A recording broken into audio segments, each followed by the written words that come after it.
Hey there, everyone. The hiatus is over. In the Past Lane is back.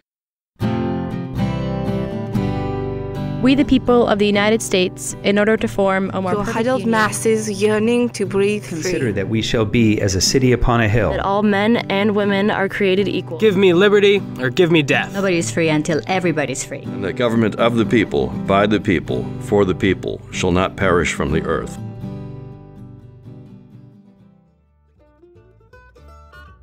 Hi there. Welcome to In the Past Lane, a podcast about American history and why it matters. I'm your host, historian at large, Edward T. O'Donnell.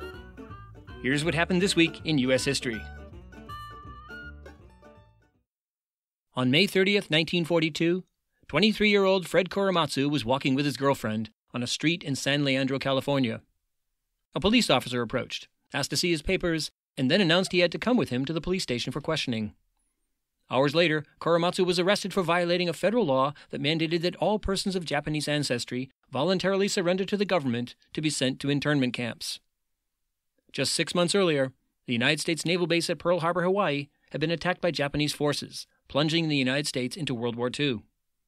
It also plunged the nation into a fit of racist fear and paranoia about Japanese Americans. Baseless rumors, many of them put forth by government officials and spread by the media, suggested that Japanese Americans could not be trusted, that they were likely loyal to the enemy Japanese government, and therefore posed a security threat. And so, on February 19, 1942, just 10 weeks after Pearl Harbor, President Franklin Delano Roosevelt signed Executive Order 9066 that called for all persons of Japanese ancestry to be sent to so-called relocation centers for the duration of the war. Significantly, even though the United States was also at war with Germany and Italy, no such relocation order was applied to Americans of German or Italian ancestry. Leaders in the Japanese American community urged cooperation. They argued that resistance to internment would only validate claims by white Americans that they were disloyal. And so in the coming months, more than 110,000 people, a majority of them American citizens, were sent to one of 10 internment camps, each surrounded by barbed wire and patrolled by armed guards. Many Japanese Americans lost everything: their homes, businesses, and farms, and they never recovered from it. They also experienced humiliation and a sense of rejection by their country. As Fred Korematsu put it, "I lost everything when they put us in prison. I was an enemy alien, a man without a country." Japanese internment was one of the greatest violations of civil liberties in American history. And that's the way an attorney for the American Civil Liberties Union saw it at the time. His name was Ernest Bessig, and he read about Fred Korematsu's case and went to visit him in jail. He asked him, "Would you be willing to fight your conviction, even all the way to the Supreme Court if necessary?" Fred Korematsu said yes. As he later recalled thinking, "I was an American citizen, and I had as many rights as anyone else." Bessig filed the case on June 12, 1942, arguing that Executive Order 9066 violated the constitutional rights of Japanese Americans because it was based on racism. The state court summarily rejected their effort to overturn Korematsu's earlier guilty verdict. So they appealed in federal court and lost again. The last stop was the United States Supreme Court. The High Court heard the case in October 1944 and issued their ruling on December 18, 1944.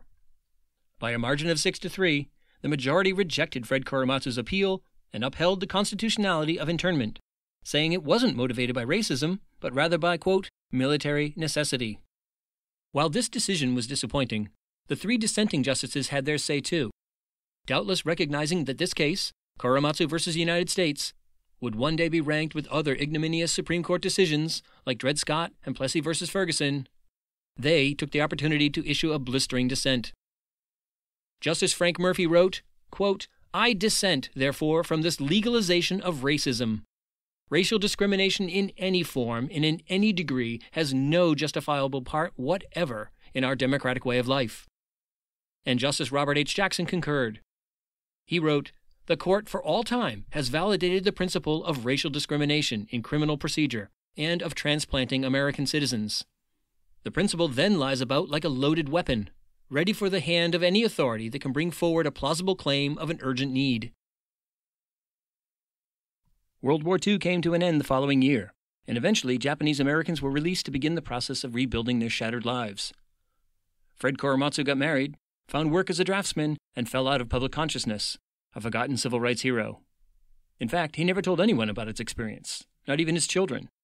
They found out when one of them read about him in a U.S. history textbook in the 1960s. But in the 1970s, as a new generation of Japanese Americans began to break the silence over their mistreatment at the hands of the United States government and eventually seek reparations, Fred Korematsu was rediscovered. In 1983, with the help of a legal historian who had unearthed a mountain of evidence about the racist motives behind internment, evidence that the United States government had suppressed during the trials, Fred Korematsu had his conviction overturned in federal court. He was vindicated. Empowered by this turn of events, Fred Korematsu became a vocal civil rights activist for the rest of his life. In 1998, President Bill Clinton awarded him the Presidential Medal of Freedom, the nation's highest civilian honor. Fred Korematsu died in 2004. 7 years later, in 2011, the state of California named January 30th, Fred Korematsu's birthday, Fred Korematsu Day. This was the first instance in United States history where a day was named in honor of an Asian American. Since then, 5 more states have recognized Fred Korematsu Day. Fred Korematsu once said, "It may take time to prove you're right, but you have to stick to it." So, who else of note was born this week in American history? Well, January 30th, 1882, President of the United States, Franklin Delano Roosevelt, was born in Hyde Park, New York. Roosevelt was elected in 1932, amidst the economic collapse that came to be known as the Great Depression. Conventional economic wisdom at the time said the only way to deal with a depression was to ride it out, like bad weather or a bout of the flu. But FDR rejected this advice because he was unwilling to let Americans starve for lack of income. So he launched the New Deal, which included a vast number of jobs programs that put people to work. FDR also saw in the crisis of the Great Depression an opportunity to create permanent institutions like Social Security that would benefit Americans long into the future. FDR once said, "While conservatives prate about economic laws, men and women are starving. We must lay hold of the fact that economic laws are not made by nature. They are made by human beings." Also born on January 30th, along with Fred Korematsu and FDR, was writer and social justice activist Saul Alinsky, who was born in Chicago, Illinois on January 30th, 1909. After graduating from college, Alinsky got involved with the labor movement. But by the late 1930s, he had embarked on what he later called community organizing. His goal was to help the poor and marginalized know their rights and exercise their political power to improve their communities.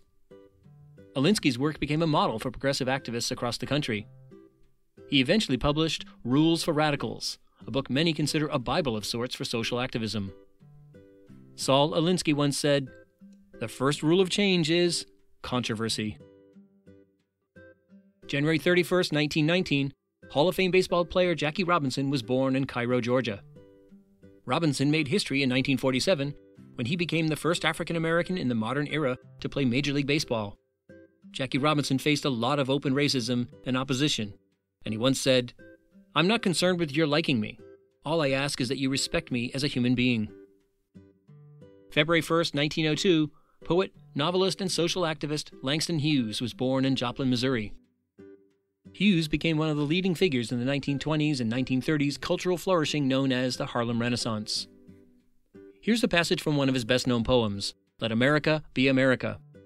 He wrote it in the 1930s, in the midst of the Great Depression. It's both a lament that America has failed to live up to its lofty ideals of liberty and equality for all, especially for African Americans, but it's also an expression of optimism that it one day would. Oh, let America be America again. The land that never has been yet, and yet must be, the land where every man is free. Okay, what about events? Well, actually last week, on January 22nd, that marked the 4th anniversary of this podcast, which began January 22nd, 2016. So thanks to everyone who's kept this thing going. January 29th, 1977, the program Roots premiered on television. This 8-episode miniseries, based on the best-selling book by Alex Haley, told the story of an African-American family from its origins in West Africa through slavery in America and the Civil War.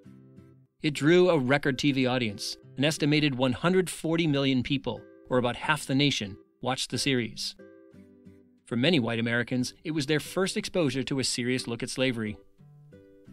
January 30th, 1968, North Vietnamese forces, known as the Viet Cong, launched surprise attacks all across South Vietnam, blowing up buildings, assassinating leaders, and causing widespread chaos and fear. Known as the Tet Offensive, it was eventually defeated by U.S. and South Vietnamese forces. But its initial success boosted the anti-war movement, convincing many Americans that, contrary to positive statements from the Johnson administration, the war was not soon coming to a victorious end. January 31st, 1942, a letter written to the New Pittsburgh Courier by an African-American soldier serving in World War II named James G. Thompson posed a blunt question. Would it be demanding too much to demand full citizenship rights in exchange for sacrificing my life? The letter inspired the so-called Double V campaign, wherein African Americans across the nation committed themselves to fight for both victory abroad in World War II and victory at home for civil rights. January 31st, 1990, the first McDonald's fast food restaurant opened in the Soviet Union. Even though the Berlin Wall had come down 2 months earlier, the Cold War was still very much a thing. So the arrival of one of the most visible symbols of American capitalism in Moscow, the capital of the communist Soviet Union, was big news. And here's a fun fact. One of the biggest challenges faced by the original employees was learning to smile and be friendly with customers, something expected of American fast food workers, but something very much at odds with Russian culture. They eventually got the hang of it. February 1st, 1960, African-American students at North Carolina A&T College in Greensboro, North Carolina, staged a sit-in at a local Woolworth's lunch counter that was reserved for whites only. They were met with violence by local whites who rejected this challenge to white supremacy and segregation, and scores of students were arrested. This was not the first sit-in, but it generated enormous media coverage and led many civil rights activists in other cities to employ the same tactic. All right, time for the last word. Let's give it to Fred Korematsu, who was born 101 years ago this week on January 30th, 1919. In an interview shortly before his death in 2004, he said these words that still speak to us today in 2020. Fears and prejudices directed against minority communities are too easy to evoke and exaggerate, often to serve the political agendas of those who promote those fears. I know what it is like to be on the other end of such scapegoating, and how difficult it is to clear one's name after unjustified suspicions are endorsed as fact by the government. If someone is a spy or terrorist, they should be prosecuted for their actions. But no one should ever be locked away simply because they share the same race, ethnicity, or religion as a spy or terrorist. If that principle was not learned from the internment of Japanese Americans, then these are very dangerous times for our democracy.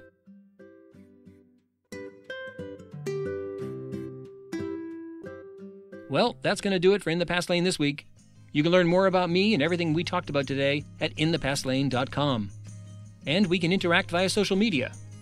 I'm at In the Past Lane on both Twitter and Instagram, and our Facebook page is In the Past Lane Podcast. See you next week.